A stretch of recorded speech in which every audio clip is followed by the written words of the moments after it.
So రెండోసారి మొన్న రీసెంట్గా కూడా మళ్ళీ రాష్ట్ర ముఖ్యమంత్రి మీ పేరు ప్రస్తావన తీసుకొని వచ్చిండు.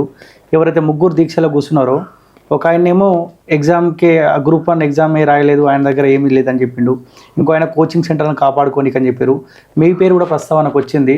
సో ఆయనకు కాంగ్రెస్ పార్టీలో ఉద్యోగం రాలేదని చెప్పి ఆయన దీక్ష కూర్చున్నాని చెప్పి మీ పైన మళ్ళీ సెకండ్ టైం కామెంట్స్ చేసిండు. అవునబ్బా, ఆయన నారా రేవంత్ నాయుడు ఆయన ఇప్పుడు అర్థమైందా. అయితే ఆయన రోగం ఏందనంటే అసలు నేను కాంగ్రెస్లో లేనని సంగతి అయినా తెలియదు. మరి పోస్ట్ ఎట్లా అడుగుతాను నేను? పోనీ నువ్వు సస్పెండ్ ఆయనకి మంత్ ఏంటంటే సీఎం గానికి నేను ఆయన దగ్గర సస్పెండ్ చేసినప్పుడు ఆయన దగ్గరికి పోలే, నేను నన్ను సస్పెన్షన్ ఎత్తేయమని అడుగుతలేను.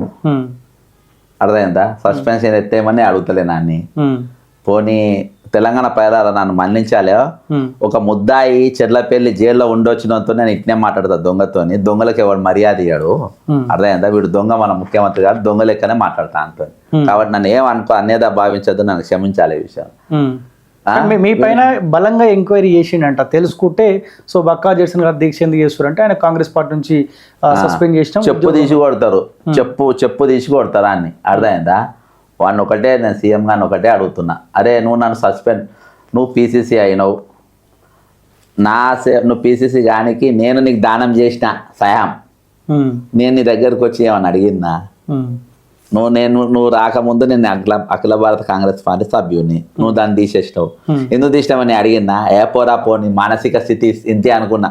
అకుల్ సబర్వాల్ లెక్క వాడు కూడా, స్మితా సబర్వాల్ వీడు ఒకటే బ్యాచ్. సెకండ్ నా పీసీసీ జనరల్ సెక్రటరీ తీసేసిండు వీడు. నేను వచ్చి అడిగిన నవీన్ని నా పోస్ట్ ఎంత తీసినామని, యాపోరా బో నా ఇంటికి కూర్చిపోయింది అనుకున్నా. అర్థమైందా? తర్వాత నాది ఏది పీసీసీ మెంబర్ కూడా బీకిండు, నాకు గోరు పోయింది అనుకున్నా. తర్వాత నేను వేరే రాష్ట్రాలకు ఇన్ఛార్జ్ పోతుంది, అది రాకుండా అది తీపిచ్చిండు. తీపిస్తే లైట్ తీసుకో అనుకున్నా. ప్రభుత్వం వచ్చింది, ప్రభుత్వం వస్తే ఒక్కరోజు ముందే చెప్పిన వీడు దొంగ, చెర్లపల్లికి జైలుకు దొంగతనం చేసిపోయింది అక్కడికి రెడ్ హ్యాండ్ దొరికి, వీడిని ముఖ్యమంత్రి చేస్తే మీ పరువు పోతుంది అని చెప్పి కౌంటింగ్ కాకముందే ప్రెస్ మీట్ ఇచ్చిన వాని మీద. అదేంట ఇస్తే వాడిని చేసుకున్నారు వాళ్ళు. ఈరోజు అఖిల భారత కాంగ్రెస్ కమిటీనే వాడు బ్లాక్మెయిల్ చేస్తాడు, ఆ పార్టీకెళ్ళి ఈ పార్టీకెళ్ళి ఎమ్మెల్యేని తెచ్చుకొని, మీరు నన్ను తీస్తేనే వీళ్ళని తీసుకొని పోతా అని. వాడు వచ్చిందే సీఎం కుర్చీ కాంగ్రెస్కి వచ్చిందని వచ్చిందాడు, వీడు పోతే వీనెంబడి ఎందుకు పోతాడు, ఎవడు పోడు. ఆ బ్లాక్మెయిల్ చేస్తున్నా. అందులో ఏందనంటే వీళ్ళిద్దరి పేర్లు వాడికి టార్గెట్ నేను, నన్ను అంటే డైరెక్ట్ అంటే బాగుండదని చెప్పి ఇద్దరిని కలుపుతుంది అటు ఇటు. అదేందా? వీడికి ఇంత చేసినా వీని ఫకర్ అమ్ముతలేదని వాడు. నువ్వు అదే కేసీఆర్తోనే నన్ను ఏం బీకలేకపోయాయి, నీతోనే ఏమవుతుందా? కానీ మంచి వచ్చాడు 2 times మీ పేరు ప్రస్తావన తీసుకొచ్చిండు. గతంలో ఒక ఇంటర్వ్యూలో కూడా మీ పేరు ప్రస్తావన తీసుకొని వచ్చిండు. సో మీ పైన కూడా బలమైన పోరాటం చేయాల్సిన బాధ్యత మీ పైన. ఎందుకంటే మంచి వచ్చాడు ముఖ్యమంత్రి హోదాలో ఉన్న రేవంత్ రెడ్డి మిమ్మల్ని ఫాలో అవుతున్నాడు, మీ పైన బాధ్యత. నన్ను ఫాలో అయ్యేది తమ్మి, ఆ కెమెరా చూపి రాజశేఖర్ రెడ్డితో ఫాలో అయిన నేను. అర్థమైందా? రాహుల్ గాంధీ నేను స్పీచ్ ఇస్తాంటే రాహుల్ గాంధీ నా ఇన్నోడు, ఆయనతో రాజశేఖర్ రెడ్డితో అనేకమైన మీటింగ్లలో నేను ఏది ఓపెనింగ్లలో పాల్గొన్నాను. అర్థమైందా? నా చెదుట అప్పుడు వీడు ఏడా పక్కీర్ కానీ పిక్ పాకెట్లు వేసుకుంటున్నాడు వీడు. వాడు నా పేరు తీసుకునేది అబ్బా, నా పేరు ఇంకోసారి తీసుకుంటే రేవంత్ రెడ్డి అంటాడు, వాంది వాడు చూసుకోవాలి. నా జోలికి మీద వస్తే మాత్రం మర్యాద కూడా తీస్తారు. మంచిగా ఎన్నిసార్లు చెప్పి ఆయన సార్లు చెప్పిన. ఫస్ట్ ఎవరే లీడర్ అన్నాడు, పోనీ తీ అనుకున్నా. మహబూబ్ నగర్ మీటింగ్ లో ఏదో మాట్లాడిండు, నాకు నేను దళితుడు పక్క చేస్తాను. అరే నేను దళితుడు పక్క చేస్తాను, నువ్వు దొంగ కదా రాబోయ్, నేను దళితుడిని కాదని నేను అంటలేను. నువ్వు పొడిసి నువ్వు ఎందుకు అనాలి కులాన్ని? నువ్వేం దొంగ కాదారా? నువ్వు చెప్పు, నువ్వు దొంగవా కాదా? నువ్వు చెర్లపల్లి జైలుకి ఎందుకు పోయినావు చెప్పు రాబోయ్. చెర్లపల్లి జైలుకు రేవంత్ రెడ్డి అంటోడు ఎందుకు పోయిండు? నువ్వు లంచం ఇచ్చేటప్పుడు నీ పోలీసు వాళ్ళు పట్టుకుని రా లేదా? నేను గల్లా పట్టుకుని వాళ్ళు కొట్టినరా లేదా?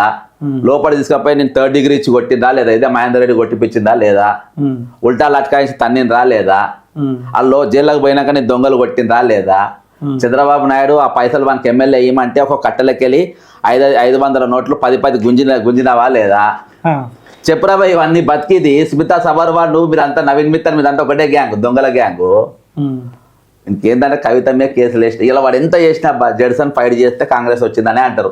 వీడు ఎంత మొత్తుకున్నా, వీడు ఏం చేసినా నేను ఆ ఫకరా స్టైల్లో నేను ఉంటా. కానీ ముఖ్యమంత్రి గురించి ఎన్ని మాటలు మాట్లాడుతూ ఉన్నారు. అయినా కాంగ్రెస్ పార్టీ గుర్తించి ఒక ముఖ్యమంత్రి హోదాలో కూర్చోబెట్టింది కదా. వాళ్ళ సిగ్గులేదు కూర్చోబెట్టిన వాళ్ళకు. కుసబెట్టిన వాళ్ళకి సిగ్గు లేదబ్బా. ఈయన కింద పని చేసే వాళ్ళకి ఇక వాళ్ళే అర్థం చేసుకోవాలి మేము ఎక్కడ ఉన్నాం అనేది. అదేందా నేను చాలా షానుకున్నా బ్రదర్. డైలీ 8 hours వండుకుంటున్నా, 3 పూటలు మంచిగా తింటున్నా. అదేందా షానుకున్నా. నేను ఒక దొంగ కింద పని చేస్తాను. నాకు చరిత్ర అలా రాజశేఖర రెడ్డి గారు రాహుల్ గాంధీతో పని చేసిన చాలా అక్కడికి. ఈ పకీర్ గాంధీతో నేను పని చేసి వీని కింద నేను పని చేసిన చరిత్ర నాకు లేకుండా పెట్టుకున్నా. నాకు అది దానికి మించిన అదృష్టం నాకు లేదు. నేను లీడర్ కావాలని రాజకీయాలకు వచ్చాను. లీడర్ లెక్కనే ఉన్నాను.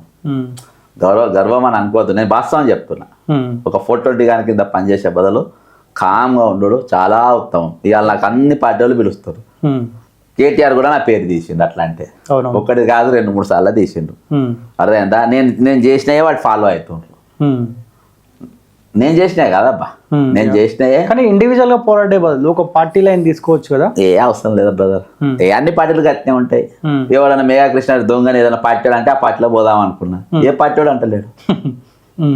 ఇప్పుడు రాత్రి కేశవరావుకు కాంగ్రెస్ పార్టీ ఆయన అడ్వైజరీ మెంబర్ గా ఉన్న బీఆర్ఎస్ పార్టీ 2 సార్లు ఓడిపోయింది. మళ్ళీ ఇప్పుడు ఇచ్చినట్టుగా మీ పార్టీలో ఓడిపోయిండు. ఇంట్లోకి వచ్చింది. ఇక వచ్చి తల్లి లాంటి పార్టీ ఎందుకు వచ్చింది అంటుండు. తల్లి లాంటి పార్టీ ఇక అందరు ఈ మధ్యలో కొత్త ఫ్యాషన్. ఆయన కూడా పటాన్చేరు ఎమ్మెల్యే మా తల్లి లాంటి పార్టీలకు మైపాలరెడ్డి యాదయ్య మా తల్లి లాంటి పార్టీ ఇలాంటి తన్నిపోయిన వాళ్ళే. ఇట్లా తన్నిపోయిన వాళ్ళంతా తల్లి లాంటి పార్టీ తల్లి గుర్తుకు వచ్చింది వచ్చినాక. అదేందా అట్లా తల్లి పార్టీ ఇంటికి అనద్దు మీరు, మొగనింటికి వచ్చినామని చెప్పాలి వీళ్ళు.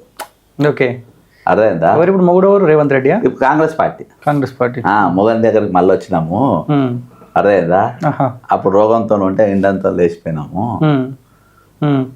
అదేందా రోగం వచ్చినప్పుడు కాంగ్రెస్ పార్టీకి రోగం వచ్చినప్పుడు పట్టీలు కట్టుకొని ఉన్నప్పుడు ఆరోగ్యం బాగా లేకుండా పండుకున్నప్పుడు మిండంతో వెళ్ళిపోయినాం మేము. ఇప్పుడు మంచిగా మళ్ళా మొగుడు మంచిగా గట్టిగా అయిందని ఇప్పుడు ఆ మిండర్కు రోగం వచ్చిందని చెప్పి అని వదిలేసి మళ్ళా అట్లా తిరిగి మళ్ళీ వచ్చిండ్రు. అంటే మొత్తం పొలిటికల్ లపాకీలు అన్ని రోగాలతో వచ్చిండ్రు. అర్థమైందా? రాజకీయ వ్యభిచారులు అంటారు వీళ్ళని. అర్థమైందా? కాబట్టి తల్లిలాంటి పార్టీలోకి వచ్చిన వాళ్ళు అడ్వైజర్స్ ఇప్పుడు ఇట్లా దింపుకొని పెట్టుకుంటున్నారు రేవంత్ రెడ్డి. సో స్మితా సబర్వాల్ పైన ఖచ్చితంగా చర్యలు తీసుకోవాల్సింది అంటారు. ఇక ఖచ్చితంగా బ్రదర్. బేషరతుగా ఆమె ఒక్క దివ్యాంగులు, ఒక తెలంగాణ దివ్యాంగులం కాదు అవమానపరిచింది. విశ్వవ్యాప్తంగా ఉన్న దివ్యాంగులని ఈరోజు ఆమె కించపరిచింది. అర్థమైందా? అసొంటోని మీరు గవర్నమెంట్ అనేటువంటి సిగ్గుశరం ఏమైనా ఉంటే రేవంత్ రెడ్డికి తక్షణం ఆమెను నువ్వు కేంద్రానికి సరెండర్ చేయాలి. అర్థమైందా?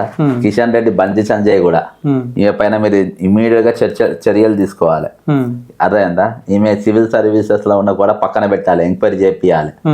అర్థమైందా? ఈమె ఏమేమి చేసింది ఇరిగేషన్, ఈమె కీ రోల్ నడిచింది ఇరిగేషన్ లో, మొత్తం ఎంక్వైరీ చేయాలి. ఆమె పైన ఖచ్చితంగా చర్యలు తీసుకోవాలి. లేకుంటే మాది యాక్షన్ ఇదే విధంగా ఉంటుంది.